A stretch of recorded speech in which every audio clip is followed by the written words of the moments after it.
इस वीडियो में हम पढ़ेंगे संसद की कार्य और शक्तियां। तो संसद की कार्य और शक्तियों में सबसे पहली शक्ति है या सबसे पहला कार्य है कानूनों का निर्माण करना। कानूनों का निर्माण करना, कानूनों का निर्माण करना, या फिर इसको ये बोल सकते हैं कि विधायी शक्तियां। विधायी शक्तियां दोनों का एक ही मतलब है। तो पहला कार्य क्या है या पहली शक्ति क्या है? कानूनों का निर्माण करना। अब देखते हैं कि संसद कानूनों का निर्माण किस प्रकार करती है। तो कानूनों के निर्माण के लिए सबसे पहले एक विधेयक तैयार किया जाता है। क्या तैयार किया जाता है? एक विधेयक तैयार किया जाता है जिसको बोलते हैं बिल।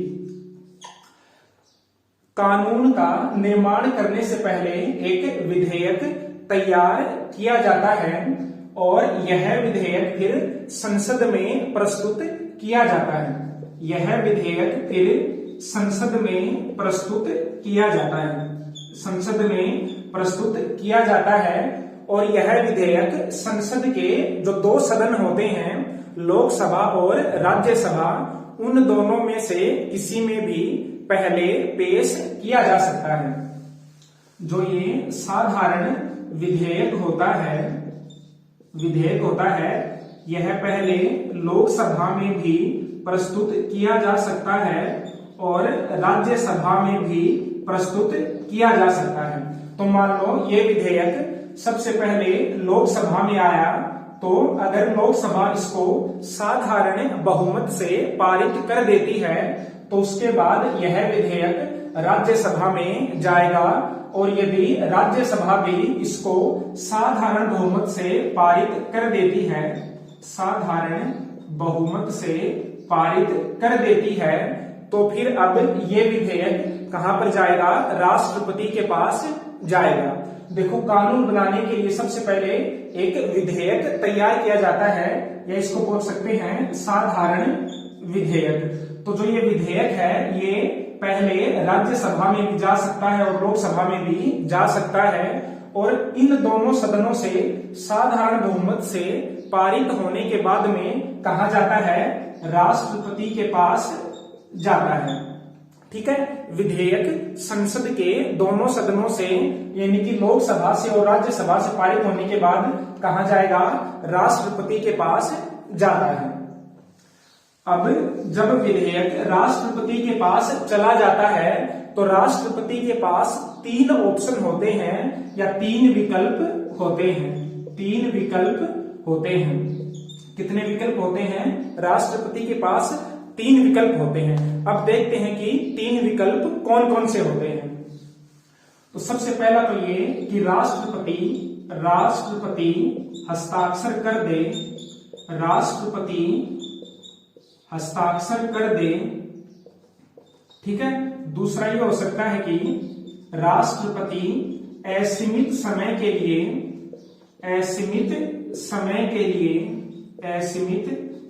के लिए अपने पास पड़ा रहने दे। और तीसरा ऑप्शन राष्ट्रपति के पास ये होता है कि संसद को पुनर्विचार के लिए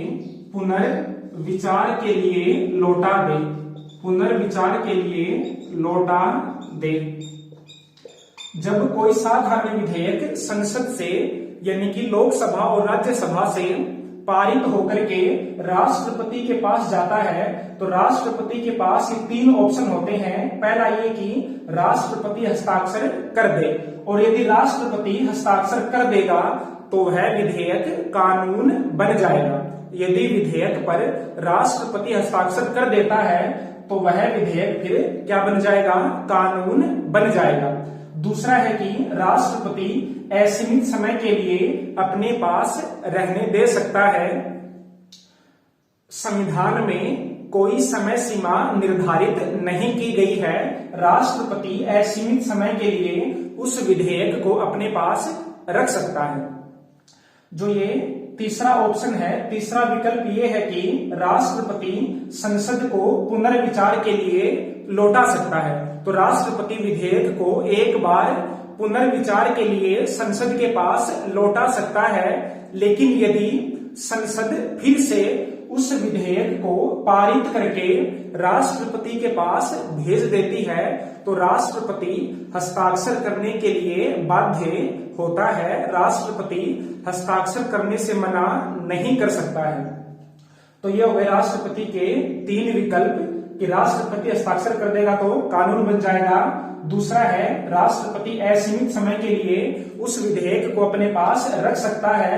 और तीसरा ऑप्शन है कि संसद को पुनर्विचार के लिए लौटा सकता है, और यदि संसद फिर से उसी विधेयक को पारित करके राष्ट्रपति के पास भेज दे तो राष्ट्रपति सिग्नेचर करने के लिए क्या होता है, बाध्य होता है, हस्ताक्षर करने से मना नहीं कर सकता है। तो ये तो गया साधारण कानूनों का निर्माण। अब देखो, जो हमारा विधेयक होता है वो पहले कहा जा सकता है, किसी भी सदन में जा सकता है। तो मान लो पहले लोकसभा में आ गया और उसके बाद कहाँ गया, राज्यसभा में गया। तो मान लो अगर लोकसभा ने इस विधेयक को पारित कर दिया और राज्यसभा ने पारित नहीं किया तो फिर इन दोनों सदनों की संयुक्त बैठक हो सकती है। संयुक्त बैठक हो सकती है, और ये संयुक्त बैठक कौन बुलाता है, राष्ट्रपति बुलाता है। राष्ट्रपति बुलाता है। दोनों सदनों की संयुक्त बैठक राष्ट्रपति बुलाता है, और इस बैठक की अध्यक्षता कौन करेगा, लोकसभा का अध्यक्ष। लोकसभा का अध्यक्ष, ठीक है। यदि कोई साधारण विधेयक है और उस विधेयक को लेकर के दोनों सदनों में मतभेद उत्पन्न हो जाए तो ऐसी स्थिति में राष्ट्रपति दोनों सदनों की संयुक्त बैठक बुला सकता है, और इस संयुक्त बैठक की अध्यक्षता कौन करता है, लोकसभा का अध्यक्ष करता है। और यदि इस संयुक्त बैठक से यह विधेयक साधारण बहुमत से पारित हो जाता है तो उसके बाद राष्ट्रपति के पास जाएगा और राष्ट्रपति हस्ताक्षर करने के लिए बाध्य है, हस्ताक्षर करने से मना नहीं कर सकता है। तो यह हुआ हमारा कानूनों का निर्माण करना। तो पहली शक्ति क्या है संसद की, कानूनों का निर्माण करना, या फिर विधायी शक्ति बोल सकते हैं। दूसरी शक्ति है संविधान में संशोधन करना। संविधान में संशोधन करना। संविधान में संशोधन करना, जैसे कानूनों के निर्माण के लिए विधेयक तैयार किया जाता है, उसी प्रकार संविधान में संशोधन करने के लिए भी विधेयक तैयार किया जाता है। क्या तैयार किया जाता है, संविधान संशोधन विधेयक। तो सबसे पहले क्या तैयार किया जाता है, संविधान संशोधन विधेयक, और यह विधेयक संसद के किसी भी सदन में पहले आ सकता है। लोकसभा में पहले प्रस्तुत किया जा सकता है और राज्यसभा में भी पहले प्रस्तुत किया जा सकता है। तो यदि लोकसभा पारित करेगी सबसे पहले तो कहां जाएगा, राज्यसभा के पास, और सबसे पहले यदि राज्यसभा में आए तो फिर कहां जाएगा, लोकसभा के बाद, लोकसभा के पास जाएगा। और यदि ये दोनों सदन 2/3 या फिर विशेष बहुमत, सॉरी यहां पर लिखो विशेष बहुमत, यदि ये विशेष बहुमत से पारित कर देते हैं, विशेष बहुमत यानी कि लोकसभा भी विशेष बहुमत से पारित करेगी और राज्यसभा भी विशेष बहुमत से पारित करेगी, तो उसके बाद यह संविधान संशोधन विधेयक राष्ट्रपति के पास जाएगा और राष्ट्रपति हस्ताक्षर करने के लिए मना नहीं कर सकता है। यानी कि क्या होता है, राष्ट्रपति हस्ताक्षर करने के लिए बाध्य होता है, बाध्य होता है। राष्ट्रपति संविधान संशोधन विधेयक पर हस्ताक्षर करने से मना नहीं कर सकता, उसको हस्ताक्षर करने ही पड़ते हैं। तो ये हो गया संविधान संशोधन करना। और इसमें एक बात ये ध्यान रखने की है कि संविधान संशोधन विधेयक के लिए संयुक्त बैठक का प्रावधान नहीं है। संयुक्त बैठक का प्रावधान नहीं है, संयुक्त बैठक का प्रावधान नहीं। केवल साधारण कानूनों के लिए ही संयुक्त बैठक हो सकती है। संविधान संशोधन विधेयक के लिए दोनों सदनों की संयुक्त बैठक नहीं हो सकती है और इसमें राष्ट्रपति हस्ताक्षर करने के लिए बाध्य होता है, हस्ताक्षर करने से मना नहीं कर सकता है। अब हमारी तीसरी है वित्तीय शक्ति। वित्तीय शक्तियां, वित्तीय शक्तियां जो देश का वित्त होता है उस पर संसद का नियंत्रण होता है। जो वित्त होता है उस पर, वित्त पर किसका नियंत्रण होता है? संसद का नियंत्रण होता है। सरकार यदि किसी मद के लिए कोई खर्च करना चाहती है तो उसके लिए संसद की अनुमति आवश्यक होती है। संसद की अनुमति के बिना केंद्र सरकार कोई भी खर्च नहीं कर सकती है। सबसे पहले संसद की अनुमति लेना आवश्यक होता है। इसके अलावा जो नए कर लगाए जाते हैं या करों में परिवर्तन होता है, करों में, कर का मतलब टैक्स, करों में जो परिवर्तन होता है उसके लिए किसकी अनुमति आवश्यक है? संसद की अनुमति आवश्यक है। और यदि कोई नया कर लगाना है या करों में परिवर्तन करना है तो उसके लिए धन विधेयक तैयार किया जाता है। क्या तैयार किया जाता है? धन विधेयक तैयार किया जाता है। अब यह धन विधेयक राष्ट्रपति की पूर्वानुमति से, राष्ट्रपति की पूर्वानुमति से संसद में पेश किया जाता है या संसद में प्रस्तुत किया जाता है। जो साधारण विधेयक होता है या संविधान संशोधन विधेयक होता है उसको संसद में प्रस्तुत करने के लिए राष्ट्रपति की पूर्वानुमति की आवश्यकता नहीं होती है। लेकिन जो धन विधेयक होता है उसको संसद में प्रस्तुत करने से पहले राष्ट्रपति की पूर्वानुमति आवश्यक होती है। तो धन विधेयक राष्ट्रपति की पूर्व अनुमति से ही संसद में आता है और सबसे पहले कहां आता है? लोकसभा में आता है। जो साधारण विधेयक होता है और जो संविधान संशोधन विधेयक होता है वो पहले लोकसभा में भी आ सकता है और राज्यसभा में भी आ सकता है। लेकिन जो धन विधेयक होता है वो सबसे पहले लोकसभा में ही आता है और उसके बाद कहा जाएगा? राज्यसभा के पास जाएगा। तो यदि लोकसभा उस धन विधेयक को पारित कर देती है और राज्यसभा पारित कर देती है तो फिर राष्ट्रपति के पास जाएगा और राष्ट्रपति हस्ताक्षर उस पर कर देता है। क्योंकि धन विधेयक राष्ट्रपति की पूर्व अनुमति से ही संसद में प्रस्तुत किया जाता है। तो संसद से पारित होने के बाद में राष्ट्रपति उस पर हस्ताक्षर कर देता है। लेकिन यदि लोकसभा ने कोई धन विधेयक पारित कर दिया है और राज्यसभा ने वह विधेयक पारित नहीं किया है तो राज्यसभा 14 दिन तक उस धन विधेयक को अपने पास रख सकती है। यदि 14 दिन के अंदर राज्यसभा उस धन विधेयक को पारित नहीं करती है तो धन विधेयक राज्यसभा से पारित माना जाता है। ठीक है, तो धन विधेयक सबसे पहले कहां प्रस्तुत किया जाता है? लोकसभा में। राज्यसभा में प्रस्तुत नहीं हो सकता है और राज्यसभा उस धन विधेयक पर केवल 14 दिन की देरी कर सकती है। तो ये हो गई हमारी वित्तीय शक्तियां। यदि देश की संचित निधि से कोई धन निकालना है या कोई व्यय करना है तो उसके लिए किसकी अनुमति आवश्यक होती है? संसद की अनुमति आवश्यक होती है। लेकिन जो संचित निधि पर भारित व्यय होते हैं, संचित निधि पर भारित व्यय होते हैं, उनके लिए संसद की अनुमति की आवश्यकता नहीं होती है। तो ये हो गई हमारी वित्तीय शक्तियां। और वित्तीय शक्तियों में सबसे इंपॉर्टेंट क्या होता है? धन विधेयक। धन विधेयक, और धन विधेयक सबसे पहले केवल लोकसभा में ही प्रस्तुत किया जा सकता है। अब हमारी संसद की चौथी शक्ति है या चौथा कार्य है पहले पढ़ लेते हैं, कार्यपालिका पर नियंत्रण, कार्यपालिका पर नियंत्रण, कार्यपालिका पर नियंत्रण। और कार्यपालिका का मतलब होता है मंत्रिमंडल और प्रधानमंत्री। देखो वैसे तो कार्यपालिका में राष्ट्रपति भी आता है, लेकिन राष्ट्रपति के पास वास्तविक शक्तियां नहीं होती हैं। तो यहां पर हमारा कार्यपालिका का मतलब क्या होगा, मंत्रिपरिषद। और मंत्रिपरिषद में कौन शामिल होता है, प्रधानमंत्री भी शामिल होता है। तो संसद कार्यपालिका पर नियंत्रण रखती है।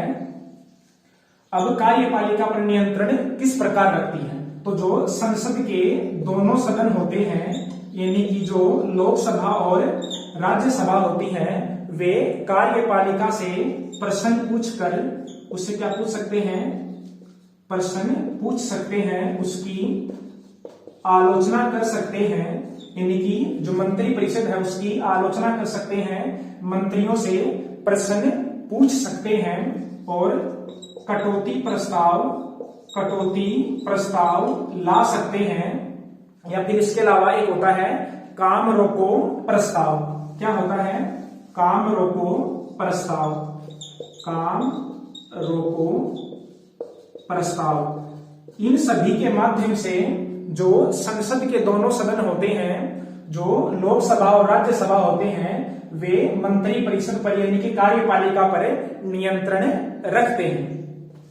अब हमारा एक होता है अविश्वास प्रस्ताव, अविश्वास प्रस्ताव, अविश्वास प्रस्ताव। और यह अविश्वास प्रस्ताव केवल लोकसभा में ही लाया जा सकता है।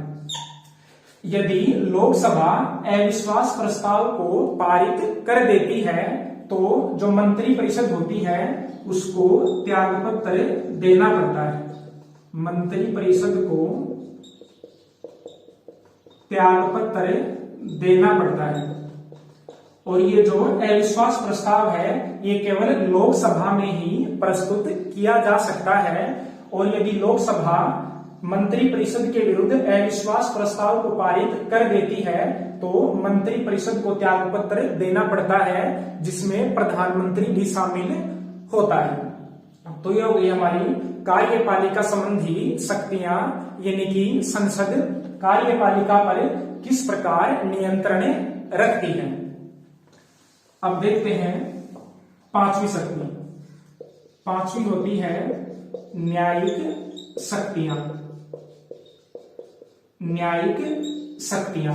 और हो सकता है कि इसमें से कुछ वीडियो में कुछ एक दो लाइन छूट सकती हैं जो ध्यान ना रहे, तो इसके लिए आप जो वीडियो का डिस्क्रिप्शन लिंक होता है या डिस्क्रिप्शन बॉक्स होता है उसमें आप देख लिया करो, ताकि अगर इस वीडियो में कुछ छूट जाए तो मैं वहां पर लिख दूंगा। तो पांचवी शक्ति है संसद की न्यायिक शक्तियां। तो न्यायिक शक्तियों में एक तो होता है राष्ट्रपति पर महाभियोग, राष्ट्रपति पर महाभियोग लगाना। इसके अलावा दूसरा होता है उच्चतम न्यायालय, उच्चतम न्यायालय व उच्च न्यायालय के न्यायाधीशों को हटाना। ठीक है। इसके अलावा जो हमारा चुनाव आयोग होता है उसके सदस्यों को हटाना। और जो कैग होता है, क्या होता है, कैग, कैग को बोलते हैं, कैग को बोला जाता है नियंत्रक एवं महालेखा परीक्षक, महालेखा परीक्षक। अगर ये ध्यान ना रहे तो इसको आप छोड़ सकते हो। आप तो ये ध्यान रखना कि न्यायिक शक्तियों के अंतर्गत एक तो आता है राष्ट्रपति पर महाअभियोग लगाना या राष्ट्रपति को उसके पद से हटाना, और दूसरा जो उच्चतम न्यायालय है और उच्च न्यायालय है उनके न्यायाधीशों को पद से हटाना। आप इसमें ये दो बातें याद कर लेना या ध्यान रख लेना। तो ये हो गई हमारी न्यायिक शक्तियां। अब कुछ अन्य शक्तियां और बच जाती हैं, अन्य शक्तियां। तो अन्य शक्तियों में क्या आ जाता है, जैसे राष्ट्रपति व उपराष्ट्रपति का निर्वाचन, उपराष्ट्रपति का निर्वाचन, ठीक है। उसके अलावा दूसरा, उपराष्ट्रपति को पद से हटाना, उपराष्ट्रपति को पद से हटाना। अन्य शक्तियों में दो शक्तियां ये हो गई, राष्ट्रपति व उपराष्ट्रपति का निर्वाचन। जो राष्ट्रपति होता है और उपराष्ट्रपति होता है, इनका निर्वाचन लोकसभा और राज्यसभा दोनों मिलकर करते हैं। इसके अलावा उपराष्ट्रपति को पद से भी राज्यसभा और लोकसभा दोनों मिलकर के पद से हटाते हैं। इसके अलावा तीसरा है जो राज्य विधान परिषद होती है, राज्य विधान परिषद का निर्माण, राज्य विधान परिषद का निर्माण व समाप्ति, ये कार्य भी कौन करती है? संसद करती है। इसके अलावा चौथा है कि जो नए राज्यों का गठन, नए राज्यों का गठन और उनके नाम में परिवर्तन, ये सभी कार्य कौन करती है? संसद ही करती है। तो ये हो गए हमारे संसद के कार्य और शक्तियां। और अगर एक बार भी समझ में ना आए तो वीडियो को दोबारा देख लेना, फिर तो समझ में आ ही जाना है। तो ये हो गए हमारे संसद के कार्य और